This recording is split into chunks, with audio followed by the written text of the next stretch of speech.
কোনো মানুষ যদি কোনো বিপদ বা কোনো দুশ্চিন্তায় পতিত হয়, তাহলে নিম্ন দোয়া যদি সে কোনো নেক আমলের পরে করে, তাহলে তার বিপদ আপদ বা দুশ্চিন্তা দূর হয়ে যাবে ইনশাআল্লাহ। দোয়াটি হলো, আল্লাহুম্মা ইন্নী আউযু বিকা মিনাল হাম্মি ওয়াল হুজুন ওয়া আউযু বিকা মিনাল আজজি ওয়াল কাসাল ওয়া আউযু বিকা মিনাল জুবনি ওয়াল বুখলি ওয়া আউযু বিকা মিন গলাবাতিদ দাইনি ওয়া কাহরির রিজাল।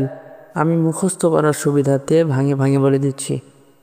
আল্লাহুম্মা ইন্নী আউযু বিকা মিনাল হাম্মি ওয়াল হুজুন ওয়া আউযু বিকা মিনাল আজজি ওয়াল কাসাল ওয়া আউযু বিকা মিনাল জুবনি ওয়াল বুখলি ওয়া আউযু বিকা মিন গলাবাতিদ দাইনি ওয়া কাহরির রিজাল।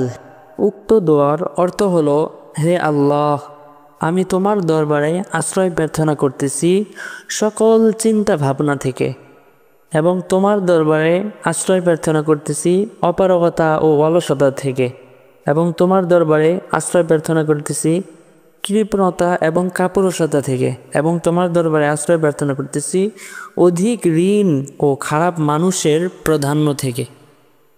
আল্লাহ তাআলা আমাদের সবাইকে উক্ত দোয়া মুখস্থ করার তৌফিক দান করুক। আমিন।